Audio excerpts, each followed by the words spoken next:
and welcome to this week's Blockchain Gaming News Roundup. It is Friday, 31st of January. I am Jenny Jordan, and with me is co-host John Jordan. Hi, John. How are you this week? Yeah, jolly good. Jolly good. Good.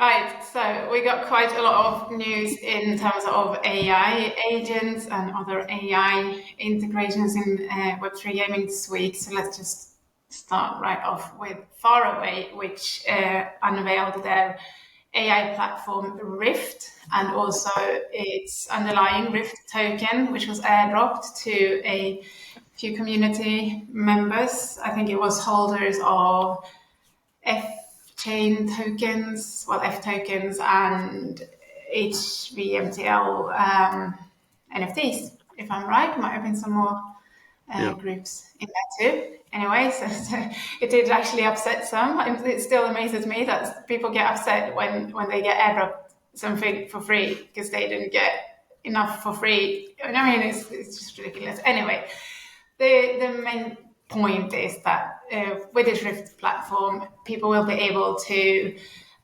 basically bring their AI agents there onto the platform and buy modules, basically various functionalities and skills to supercharge, as they say, to basically upgrade their AI agents, which will then be capable of basically doing a lot of tasks. And eventually the idea is that they will be sort of revenue generating AIs they can be like blockchain validators, they can create NFTs, they can manage sort of the NFT sort of shop storefront. And that's also related to Faraway's F-chain blockchain because it will be running on there. So the token was issued on Solana, but it has a multi-chain functionality. So it will be bridged to F-chain and Hyperliquid as well, the sovereign's chain. Yeah, do you have anything to add? Excuse me, do you have anything to add in terms of that, John? Yeah, and it sort of came out the blue a little bit. There's so many things that maybe I wasn't paying attention, but I do pay attention to what Faraway are doing. They're top 10 of our top 50 blockchain game devs for 2025. Play sort of one of their games, Serum City, pretty much every day. So even that, it was a bit of a sort of surprise. So I don't know whether that was just I wasn't concentrating on whether it was how sort of whether they communicated it, because it does get, like all these things, gets a little bit tricky, but complicated. But in this case, it was sort of actually fairly complicated. But take it back a little bit. So the end of last year, they released this token called Jeff. So with instead of a J3FF. So that was their AI agent actually released through Virtual's platform, and it wasn't very clear what it was for, apart from everyone was releasing Virtual's agents back then. And it was one of these, as you say, it's sort of in the style of the HVMTL tokens. So that's the heavy metal tokens. They are these little flying robots that actually were created by Yuga for one of their many NFT sort of collections that didn't quite work out. And that was bought by That collection was bought by Faraway in the middle of last year. So that you could sort of see they were leaning into it, and they're putting these heavy metal NFTs, trying to integrate them into a whole bunch of Web2 games, mobile and PC. I don't know how well that's working, but at least that's their sort of plan. But So as you say, it's sort of one of these funny things where they did like an airdrop, and airdrops generally go out to sort of wallets that have been doing various things. So supposedly it went out to wallets with the heavy metal NFTs in there, and people have been messing around with F-chain, which, as you say, is their Faraway's own infrastructure that's going to be running on, or is using Avalanche as a sort of sort of its stack. As you say, some people, I think it was, I can't remember if it was Dingaling or Grails, I think it was Dingaling, was complaining that he owns billions of NFTs. He was going, I've got all these heavy NFTs and Legends of Mara, which is another Yuga NFT that Faraway bought. And he was like, I've got all these NFTs and I never got any Rift. So I don't know about that. I mean, I own, I think, three heavies. Yeah, I do own three heavies. they're useful in a game that I'm playing. I didn't buy them for this reason. But I didn't get an airdrop of Rift either to that wallet. But because I've been using one of their one of Faraway's internal wallets to play this game, Serum City, I did have some Rift in that wallet. So I don't know quite, if there's a claim airdrop sort of thing going on there, or I just don't know. But as you say, sort of one interesting corollary of this is there are just people who are just complain about stuff.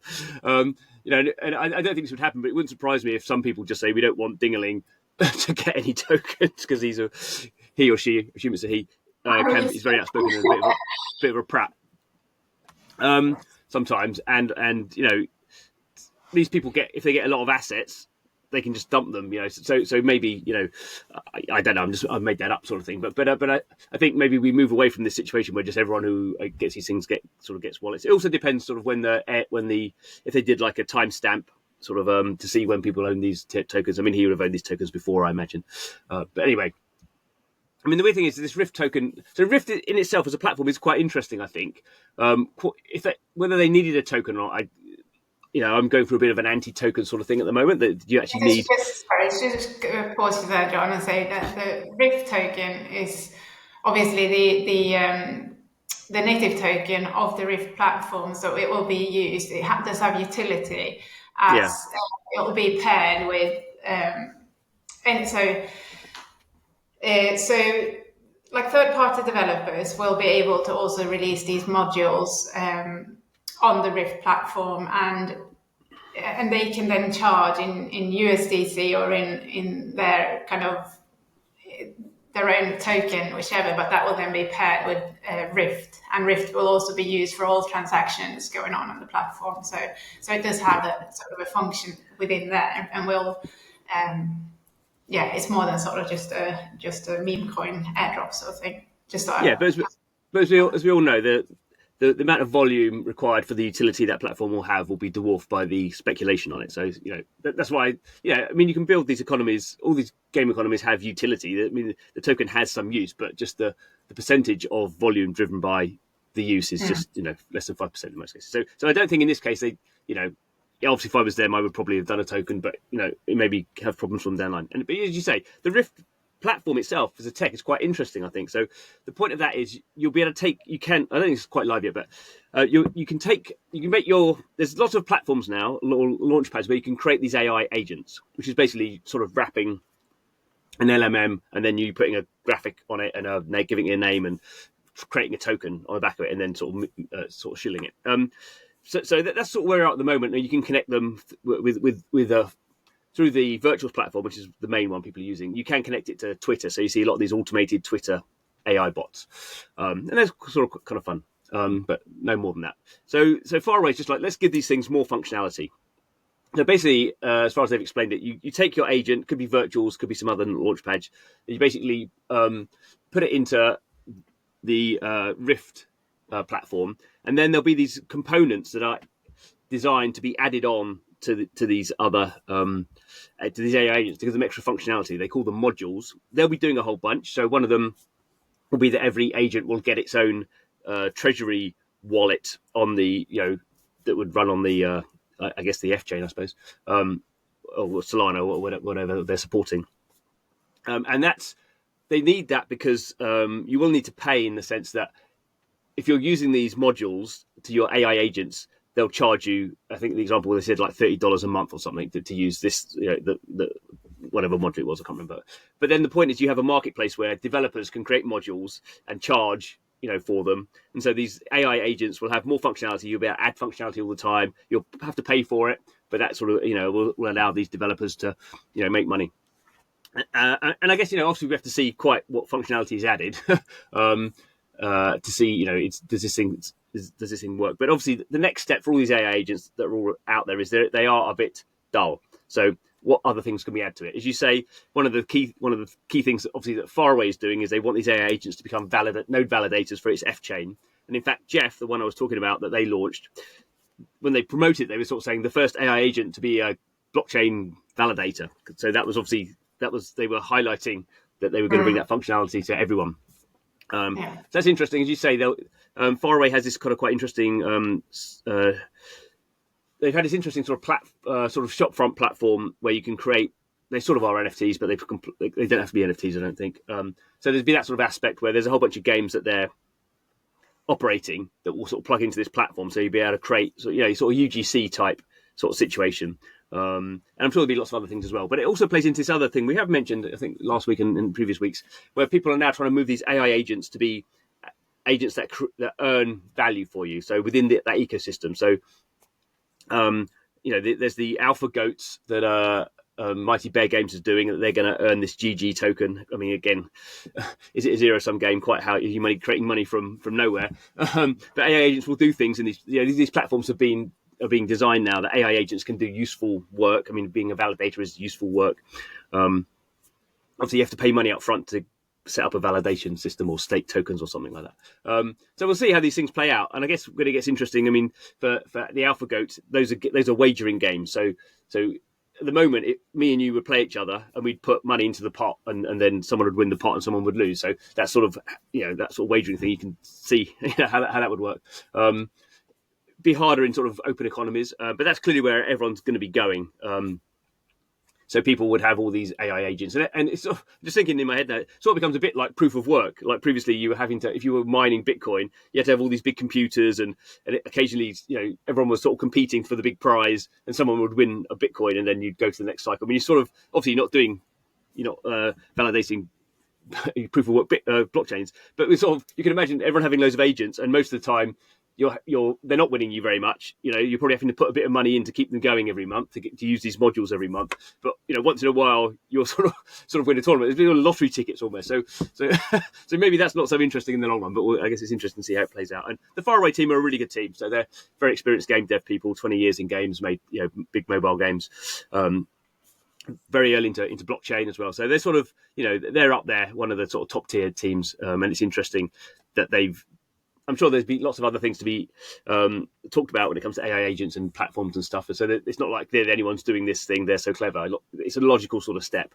But they happen to be the people who have announced this sort of what seems like a sort of holistic collection of blockchain and AI agents and platforms. So we'll see where they end up. Okay, good. Thanks for that. And then there's been some more news with the former Today, the game, now known as Youmio AI platform. Can you tell us what's been going on with that this week? So as you say, there's a few of these sort of blockchain games, and to be fair to what was called Today, now called Youmio, they were always very AI heavy. I mean, they didn't really back then use the term LMMs or chatbots, because they weren't. That was like when I first talked to them in 2020, I think. So that stuff was only just sort of feeding through to sort of academia. But they've sort of rebranded now, and it's not out yet again, but they're doing this launchpad, and their whole thing is, because they have a game behind it, it's a bit like, I guess the game structure was every player would get an island, their own island, and then they would build things in that island. So quite a sort of creative sort of way of fashioning sort of biomes and building buildings, and you can have hangouts, and so a bit sort of like an MMO, but with you sort of building your own sort of worlds. And the art style is very nice. And they were always going to have AI bots in there, but now maybe they're just calling them AI agents instead of bots. I don't know. But they have this platform, and obviously that's would have been an internal tool. They would have had to build a lot of these bot stroke agents for their game, and now they're going, well, obviously people want to build their own agents. So and because they have a really sort of interesting art style. I mean, it's sort of like a sort of ugly beautiful. It's sort of, the characters they're sort of deformed. They're a bit sort of like almost like amphibian-like, sort of frog-like in a way. Yeah. Good. So they've got this. They're having launched this thing where users can come in and create their own agent, use an LMM to create a backstory for it, obviously give it a name, and then you have the typical 3D sort of slider thing where you have a big face and then you want to make the forehead longer or the face fatter, or and then you fiddle around with it. It's obviously a bit more complicated than that, but you sort of create the visual look of your own agent. And because that's all stuff is all plugged into Unreal Engine, which is their game engine. I guess they're leveraging their tools to be one of the first, or if not the first, AI agent platform to be able to create these sort of rigged 3D characters that you can bring into obviously the Youmio Worlds is what they're calling today the game now. So Youmio Worlds obviously bring it into, but obviously if you've got a fully rigged 3D AI agent using any Unreal Engine game would effectively be able to do that, and I'm sure they could plug in Unity and other engines. So again, how quickly this stuff actually is used by other games, we don't know, but we're starting to see some quite interesting functionality coming out around what these agents would actually be used for, which is for us in games is you're having an AI agent you create, and it has a memory, which is what you've not had before, and that can be interoperable. So you have your sort of sidekick in your game, or however you want to, however they sort of deployed in the game. But from game to game, they will have a memory, persistent memory across those things, which will be interesting, and will be the first. We presume these things will be NFTs. So interoperable NFTs come not by what we all think about before. Take a car into a game, or a sword, or this sword becomes a laser gun in a space game, or whatever. Actually, what you're taking in is these agents, which is, I guess, a lot more compelling for people. And these things are constantly changing, like from week to week. We think now that, we've got an idea what these AI agents are going to do and what they're going to be. But clearly in 6 months' time, the idea of what an AI agent can do and what it'll be is going to be completely different from what we think of today, probably. So definitely super exciting. I mean, just this week, we had the DeepSeek. I mean, we're not going to talk about DeepSeek, but the kind of news of that, how that just completely spiced up everything. Surely there'll be more of that coming up. Alibaba released theirs as well this week, didn't they? So a very dynamic sort of space at the moment. We've got Ronin and their deal with NRN. Well, they kind of NRN is the name of the agents. The company behind them is the Arena X Labs. I think they call that name. With their AI Arena game, they're mostly known for in the Web3 space. Anyway, so they have signed a deal to bring their NRN AI agents onto the Ronin ecosystem and integrate with to start with anyway, I think, a select few sort of Ronin games as an introduction sort of stage, and eventually these agents might be, who knows, all over in every kind of game going to Ronin. And do you want to mention anything else there? Yeah, I mean this one was a bit light on details, I felt. Did you say they say their agents will go into select games, but it didn't, does that mean they don't know what games they are yet? No, don't know. Have to wait and see. We're going to launch a campaign on Ronin where users could get used to training up these AI agents, I suppose, to sort of train them on the games, the skills needed to do certain tasks and quests, I assume. But that sort of remains to be seen. There's quite a lot that seems to be happening, isn't it? When something is like booming, something is hyped, everyone releases some kind of news, and a lot of it is. I'm not saying that this news is, but a lot of it is just noise. It actually was the substance here. The amount of sort of press releases and partnerships, particularly, you see out there, and like what's going to be of this, and it seems to be nothing. It's just that we've partnered up, and that's not the news. Anyway, so we've got Alien Worlds, and that has been substantial news in that. That's been actually revealed a while back, but now they have launched their LLM called Lynx, which is basically an AI bot used. It's been trained up on the sort of original lore of the Alien Worlds universe, which has been written initially by the American sci-fi author Kevin J. Anderson, and so users can now go in, use this bot to sort of get creative ideas and add to this story, the sort of original story. They can expand the lore, they can modify things in the story, or they can sort of completely add new elements to it. And then, significantly, this will be submitted as proposals that will then be voted on, and people who are users of Alien Worlds who are also staking the Trillium token can then vote whether this should be approved and added to the lore or not.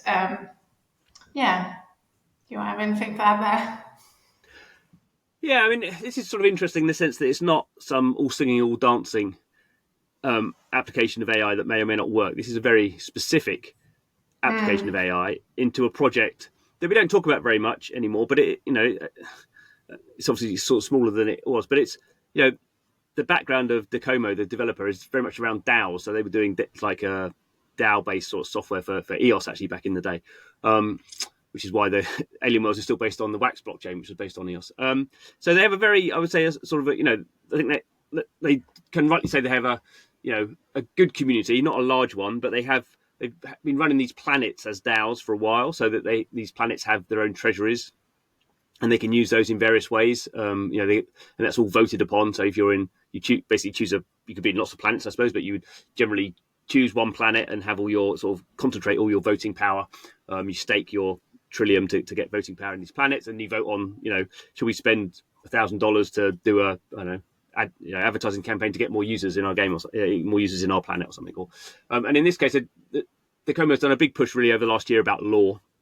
As you say, they've got this sci-fi writer who's quite well known in the space to write some basic lore, and then they've trained an LLM on his work. And so that you as a user who's maybe not a great writer or doesn't know about the lore can start creating lore in particular, maybe about your planet, or go into more detail of create a character who was a hero on your planet 1,000 years ago or something. So you can sort of people can mess around with this sort of stuff. I guess it is quite a playful mess around type stuff. And then if you think your stuff's good enough, you can then put it into a voting system and say this should become part of the official lore. So at the moment, the official lore is being created by this sci-fi writer, and now they want this sort of UGC sort of content that if people can use this LMM to create their own lore, then it gets voted on, and then you sort of build up the overall lore. So yeah, I mean, as I say, it's a very different, very sort of structured use of AI agents. Obviously, I guess over time they'll probably be adding more stuff, but it's you think it would sort of, people who are into that sort of stuff, they would go, oh, what a great feature! It's really helping me out. Whereas I guess a lot of criticisms of AI in general, just like, oh, it's a cool tech, but when would you actually use it? And so getting these very specific use cases is good. Yeah, and also I guess like you say, it's kind of nice when you do get in a excuse to write about Alien Worlds, because as you said, it's a solid project, and compared to the games that often end up in our headlines and as most popular blockchain games in terms of wallets, and so these are often driven by token launches and other sort of hype around the various events and campaigns, and so they have a spike in users and then they have a drop in users. Whereas Alien Worlds, obviously they did have a drop off when they cleared out like bot players and stuff, but they're solid, they're up there, and they don't sort of go like that. They don't have the massive peaks, but they also don't have the massive drop-offs. And so as such, it's one of the you'd say most loyal sort of player bases in Web3, really. Yeah, it's a game that's been So it's a game that's been out for like getting on for 5 years now. And you say at one point, I think it had, when people were just like tapping to mine, sort of had over 400,000 daily active wallets now. Now it's pretty solid at 100,000. I mean, go up or down a couple of thousand a day, but people just sort of coming in. And if it's not, as a game, the argument would be it's not a very, people who play Fortnite would go, this isn't a game, this is really dull. But the people who are into it are really into the fact that it's like a DAO-based structure with some, mining and NFTs. You can get better NFTs, you get more mining power, you get more Trillium, you can do more, voting. But it is a very, you can almost argue, and I have argued in the past, that successful blockchain games will not look like successful Web2 games. And this is a game you couldn't do as a Web2 game. It has to be all on the blockchain. Fully on chain, yeah. Excellent. You've been talking to Yatsu from Animoca brands this week. You've been talking about meme coins quite a lot, actually, and then also about AI agents, I guess. So can you tell us your takeaways from your conversation with Yatsu, please? Yes. So always great to be able to talk to Yat, who sort of clearly is one of the as the term that we like to say, thought leaders of blockchain, consumer blockchain. Chairman of Animoca, he's gone through, first person to bring the internet to Hong Kong, 30 years ago. He has gone through various different sort of tech cycles around internet and games, very early to mobile games and early to blockchain. So he's really sort of, proper entrepreneur.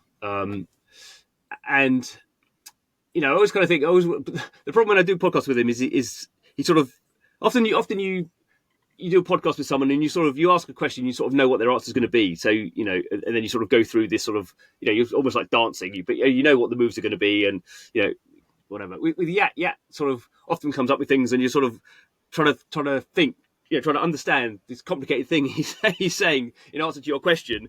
And then he stops, and then you sort of like, well, I haven't really thought about what what I think about what you just said, and I've got to ask you another question. So from that point of view, I find it quite mentally sort of stressful sort of situation. But it was good. We spoke about. I mean, I knew what I wanted to talk to him about, which was meme coins, which he always is quite good at, I think, and he has definitely changed my thinking around meme coins. And then we talk a bit about Ton and Telegram, which Animoca has been very supportive of, done a lot of investments in. I think I would sort of disagree a little bit. I think, I'm not quite sure the Ton Telegram thing is going to quite play out. He's still very positive. Although our podcast was recorded before Telegram said the only blockchain you could use was Ton. So maybe his attitude has changed somewhat since then. But he's very bullish on Ton as well. So it probably hasn't. And then, of course, we spoke about AI agents. And again, they've not. I don't think Animoca's done a vast amount, but it is interesting that someone had set up an AI agent sort of parody of Yat. So that was sort of fun. And there's this one called, instead of Animoca, it's called AI Mocha. And that's a virtuous agent. Monica, sorry, yeah. And that was interesting because Yat got airdropped a whole bunch of the tokens, and he was like, sort of, what do I do with these? And he's airdropped them off to other people. And he said it's interesting that, he doesn't know the guys or anything, and even if they didn't like, if they think they're sort of an okay project, total scammers or whatever. But he sort of like says if they are total scammers, that it's interesting that reflects badly on us, and there's not a lot we can do about it. So it's sort of interesting how sort of in the Web3 world, how brands can be sort of vampire attacked, because obviously those guys, if they the reason we talk about AI Monica is because it's sort of a take of Animoca. So so stuff's always interesting with Yat. We didn't and generally I don't talk that much about games with him. And he did say that Animoca likes to do things that no one else is doing. So earlier on, and obviously they were a games company and they are still making games, but he says that's not really their focus anymore. Even on the investment side, they're not really investing so much in games anymore. So their big thing is education, actually. So they launched this edu chain fairly recently, and he spoke a little bit about why he thinks that's important. And obviously the Mochaverse, which is their sort of on-chain reputation system. So he talked again about why he thinks that those sort of fundamental blue sort of blocks are useful. Good. I'll go back a little bit to what you mentioned in the beginning about meme coins and how Yat has made you change your mind on meme coins, because you did write something this week that was, I would say, again, very much a John sort of perspective, but a very sober perspective, but actually a perspective that a lot of the previously sort of naively bullish people, calls on Twitter and other sort of industry commentators, experts, whatever you want to call them, are now coming around to actually realizing that Web3 gaming tokens particularly are not doing as well, and the model of sort of airdropping games tokens, which you're trying to claim high utility or future utility, so entirely just airdropping it sort of left and right and so on, might not actually be the best kind of strategy to get your game out there and build sort of solid play. And we've obviously discussed this in the past. We have known this for a long time, that this is not sort of the best marketing strategy. But yeah, so can you just develop a little bit of your thinking there, what you've tell us sort of about gaming tokens and how this has also impacted your view on meme tokens, meme coins? Yeah, no, absolutely. So, I mean, I think this is something that particularly impacts the game space, but it is general as well. So I think on the game side, having come from the, what I would now call traditional games industry, very much about building exciting projects and free-to-play mobile games, building these big, economies that are sort of balanced. And obviously with Web 2, you don't have, you can change you can change the economy if it's not working, and sort of keep things on an even keel, which you can't necessarily do with blockchain. So, but I think the view always was from people like me was that it's a little bit speculative at the moment, but as we get every year, it's going to get less speculative, and the underlying price of these tokens is going to be based around their utility. At the moment, there's no utility, but over time, utility will become the majority of why these tokens are valued in the way they are.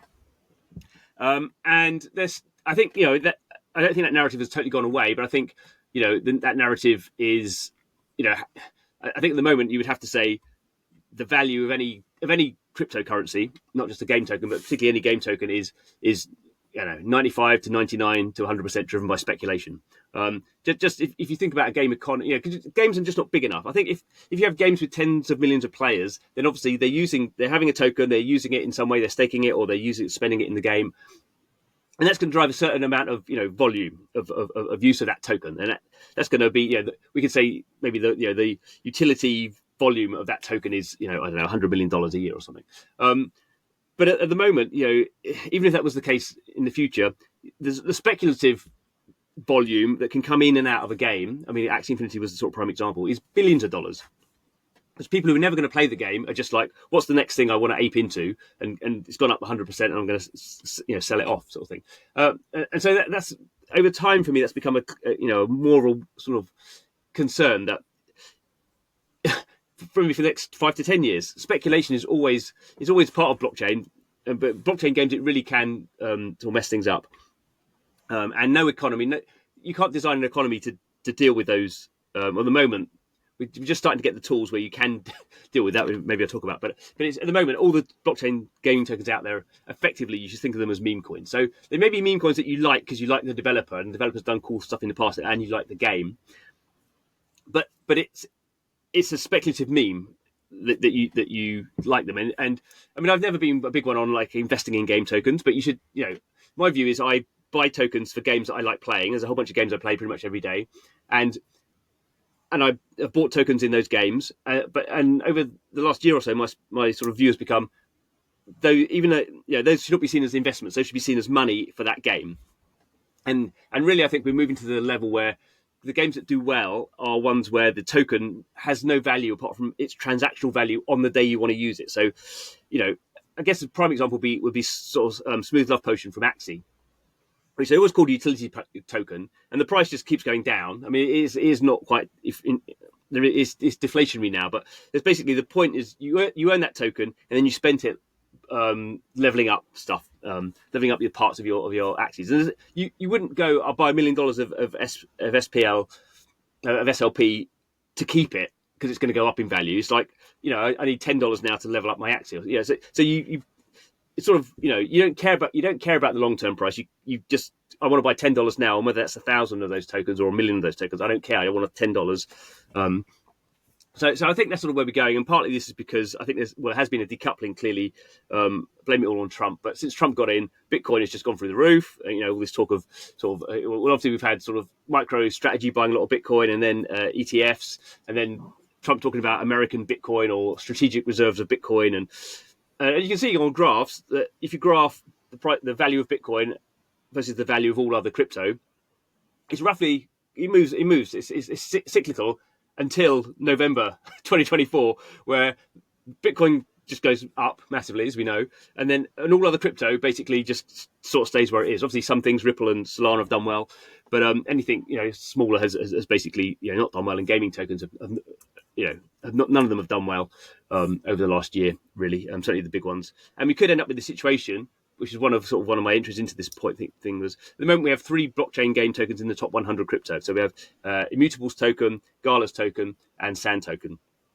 And Sand and Gala could have been out of the top 100 if their token price drops relative like 9% to other tokens, they'll be out. Immutable is harder. It had to be like a 30%, 30, I think 35%, 39% something drop. A big drop for Immutable to get out the top 100. But it wouldn't surprise me if at the end of this year there are no sort of officially game tokens, and maybe some meme stuff in there.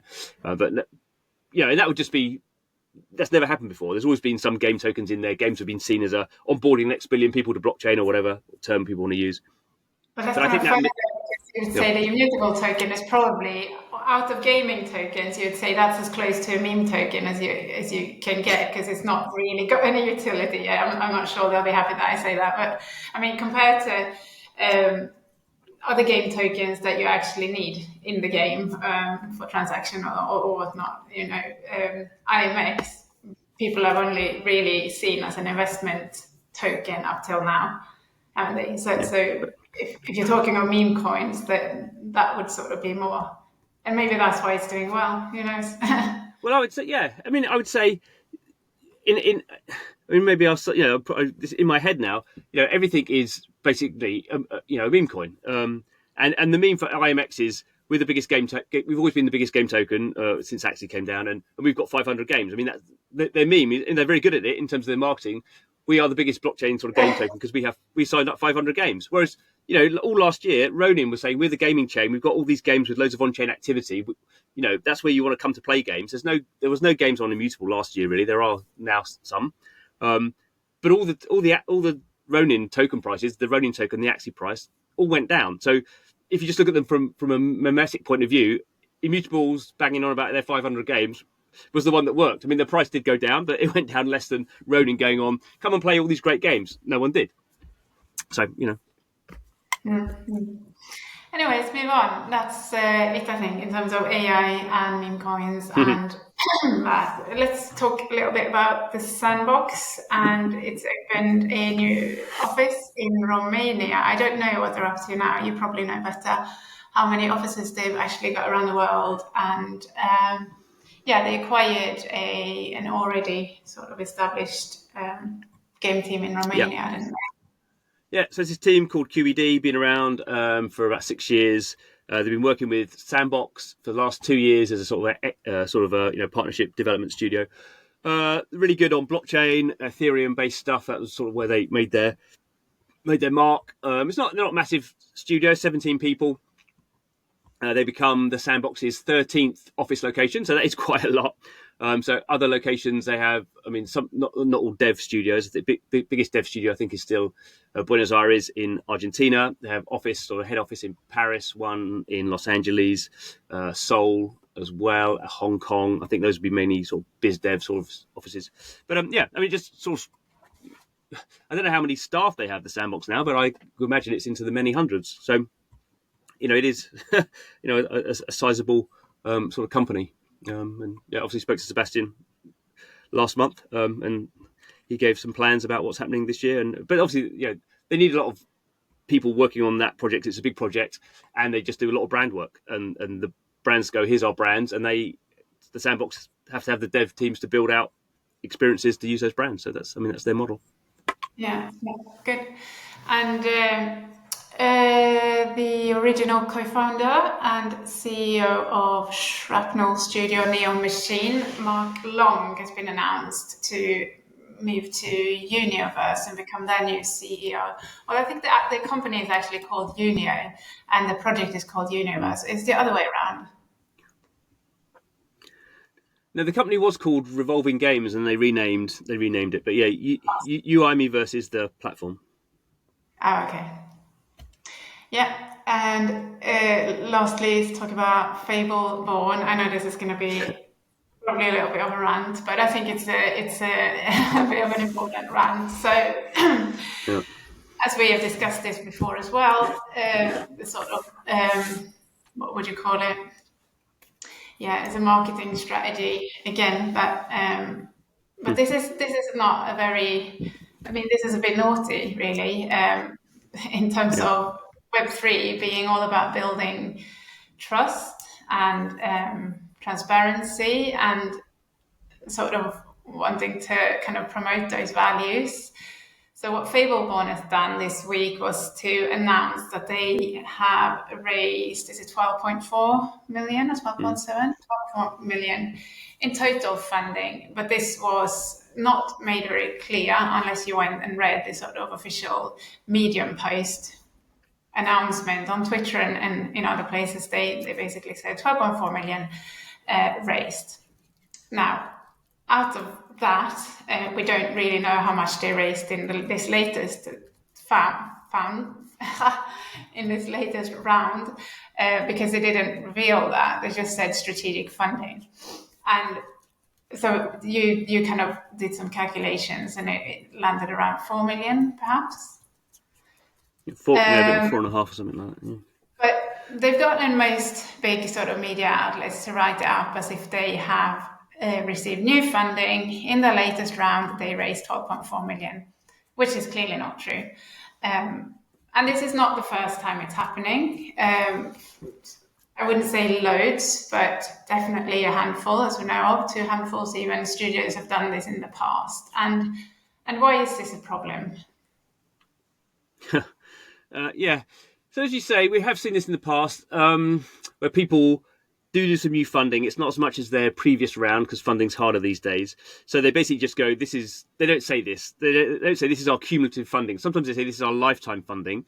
I think if they come up and say that, I don't think they necessarily need to go, we raised like 8 million last time, we've only raised 2 million.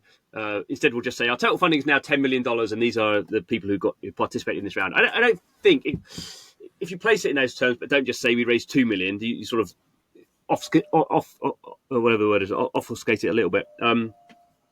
That's fine. I think in this case, Fableborne did sort of were manipulative about it, because they said they tweeted it out, we've raised $12.4 million, and this is a funding round, and blah, blah, blah, blah. And for more details, go to our Medium. And so that tweet said nowhere did that say lifetime raised. It just said we've raised 12, so they would go, well, it's only a white lie. We have raised 12.4 million in lifetime, behind their hands.